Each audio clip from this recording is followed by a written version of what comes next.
Hello students, welcome to note study. তোমরা কেমন আছো? আশা করি ভালো আছো। আমি মৌমিতা ম্যাম, আমি তোমাদের সাথে আবারও চলে এসেছি একটা নতুন ইনফরমেশন তোমাদের সাথে শেয়ার করতে। আজকে যারা যারা তোমরা ভাবছো যে কম্পিটিটিভ এক্সামে আগামী দিনের জন্য প্রস্তুতি নেবে বা আগামী দিনে কি কি তোমাদের এক্সাম আসছে, কম্পিটিটিভ এক্সাম আসছে, যেখানে তোমরা তোমাদের সফলতাকে আনতে পারবে বা স্বপ্নকে পূরণ করতে পারবে বা এমন একটা স্তরে তোমরা পৌঁছতে পারবে যেখানে তোমাদের লক্ষ্যটা পূরণ হবে।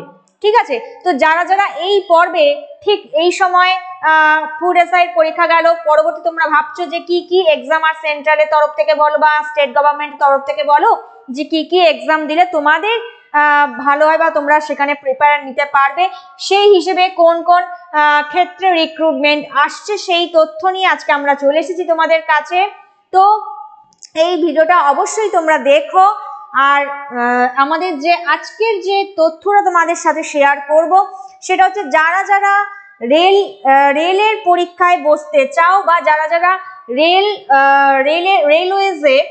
রেলে চাকরি করতে চাও, একটা উচ্চতর কর্মপদে বা কর্মরত পদে সেখানে তোমরা চাকরি করতে চাও, বা যাদের স্বপ্ন রয়েছে রেলের এক্সাম দিয়ে বা সেখানে রেলের মতো একটা জায়গায় সেখানে ভালো একটা পোস্টে তোমরা কর্মরত থাকবে, তো তাদের স্বপ্নকে পূরণ করবার জন্য কিন্তু রেলওয়েজ, যেটা আমরা বলছি আরআরবি, ঠিক আছে, সেই আরআরবির তরফ থেকে আমরা দেখতে পাচ্ছি কি তাদের টেকনিশিয়ান পদে কিন্তু নিয়োগ করা হচ্ছে।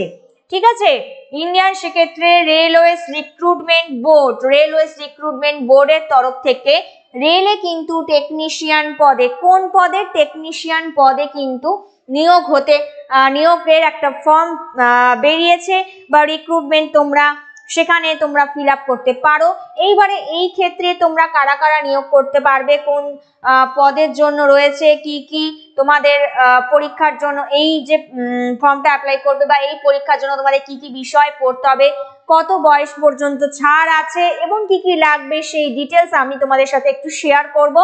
তো মন দিয়ে শুনে নাও, যারা যারা তোমরা রেলের এক্সাম দিতে চাও বা আগামী দিনে একটা রেলের তোমরা উচ্চপদ কর্মরত পদে চাকরি করতে চাও, তো তাদের জন্য কিন্তু এই তথ্যটা অবশ্যই, এবং তোমরা কারা কারা এই পদে তোমরা অ্যাপ্লাই করতে পারবে সেটা একটু জেনে নাও। তাহলে আমরা বলছি কি রেলের যে পদটা বেরিয়েছে সেটা কিন্তু টেকনিশিয়ান পদে। ঠিক আছে, কোন পদে বললাম? টেকনিশিয়ান পদে কিন্তু নিয়োগ করা হচ্ছে।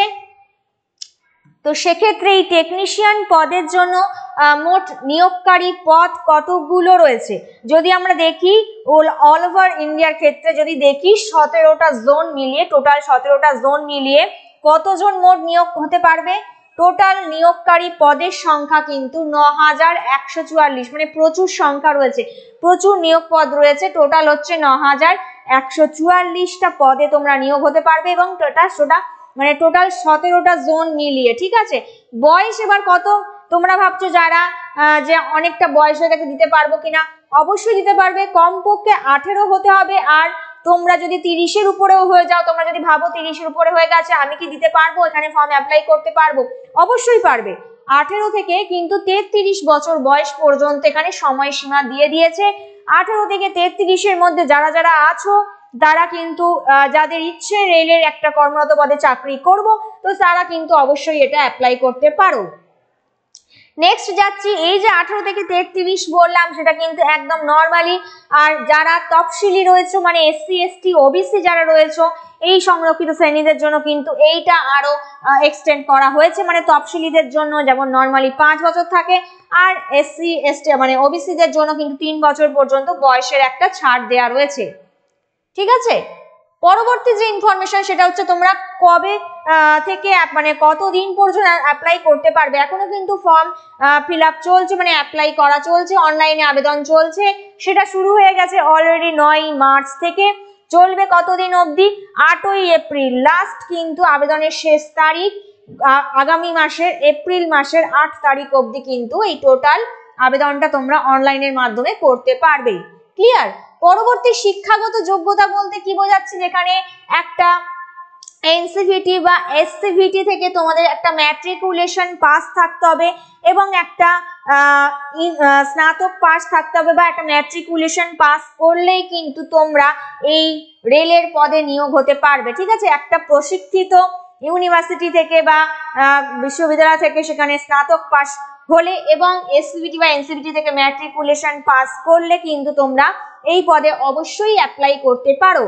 আর নির্বাচন প্রক্রিয়া মানে তোমাদের যে সিলেকশন হবে সেই সিলেকশন প্রসেসটা কি কি প্রসেস মেনটেন করবে দেখো, এখানে কিন্তু হবে সিবিটি প্রসেসে, মানে কম্পিউটার বেসড ট্রেনিং যেটা হবে, মানে কম্পিউটার বেসড টেস্ট।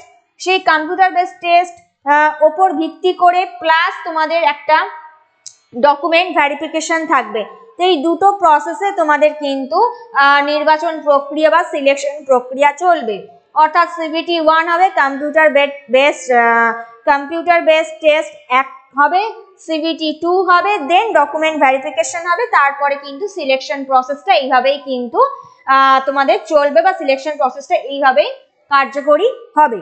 ঠিক আছে, আচ্ছা এই যে আমি বললাম রেলের কর্মীদের রেলের এতজন যে মানে নিয়োগ হবে, সেখানে কিন্তু এই যে রেলের তোমরা যারা যারা এইখানে অ্যাপ্লাই করতে চাও তারা ভাবছো যে মানে কিরকম কি পরীক্ষা হবে বা কিরকম কি নাম্বার, মানে কত নাম্বারেরই বা থাকবে, এরকম প্রশ্ন আসতেই পারে মনের মধ্যে। তাহলে জেনে নাও টোটাল কিন্তু 100 নাম্বারের পরীক্ষা হবে। কত? 100 মার্কসের সেখানে পরীক্ষা হবে। কি কি বিষয় থাকবে দেখো, নর্মালি কম্পিটিটিভ এক্সামের মধ্যে যেরকম থাকে সেরকম আর কিচ্ছু না, সিম্পল। ঠিক আছে, জেনারেল ইন্টেলিজেন্স থাকবে, জেনারেল সায়েন্স থাকবে একটা, জেনারেল ইন্টেলিজেন্স একটা পার্ট থাকবে, আর জেনারেল অ্যাওয়ারনেসের একটা পার্ট থাকবে। ঠিক আছে, জেনারেল অ্যাওয়ারনেসের একটা পার্ট থাকবে, একটা জেনারেল ইন্টেলিজেন্সের পার্ট থাকবে, আর একটা হচ্ছে জেনারেল সায়েন্সের পার্ট থাকবে। এই হচ্ছে তোমাদের তিনটে বিষয়ের মধ্যে কিন্তু পরীক্ষাটা হবে। নেক্সট আমরা যাচ্ছি যে তোমরা এই যে পদে নিয়োগ করতে চাও বা অ্যাপ্লাই করতে চাও সেখানে বেতন কত। বেতন কিন্তু এখানে ধরে দিয়েছে 19,900 থেকে স্টার্টিং। সেখানে শুরুটাই কিন্তু 19,900 থেকে স্টার্টিং হবে। সেখানে কর্মের ভিত্তিতে ডিপেন্ড করে কিন্তু বিভিন্ন ধরনের বেতন সেখানে নির্ধারিত হবে এবং আপ টু কত মানে পর্যন্ত 63,200 টাকা পর্যন্ত কিন্তু সেখানে বেতন একটা নির্ধারিত করা হয়েছে। ঠিক আছে, লাস্ট যে পর্যায়টা আসছি, যেই ওয়েবসাইট থেকে তোমরা ডিটেলসে তোমরা যদি এর থেকেও কিছু বেশি জানতে চাও, ডিটেলসে যদি জানতে চাও, এই ওয়েবসাইটটা মেনটেন করবে। তো তার আগে আমি আরো একটা বিষয় বলে দিই, যেখানে তোমাদের ডকুমেন্ট ভেরিফিকেশনে কিন্তু অবশ্যই পাসপোর্ট সাইজের কালার রঙিন পাসপোর্ট সাইজ ফটো লাগবে এবং তার সাথে তোমাদের সিগনেচার যেটা সেটা কিন্তু স্ক্যান সিগনেচারটা লাগতে হবে এবং একটা বৈধ মেল আইডি থাকতে হবে। তো এই বিষয়গুলো ডকুমেন্ট ভেরিফিকেশনে তোমাদের লাগবে।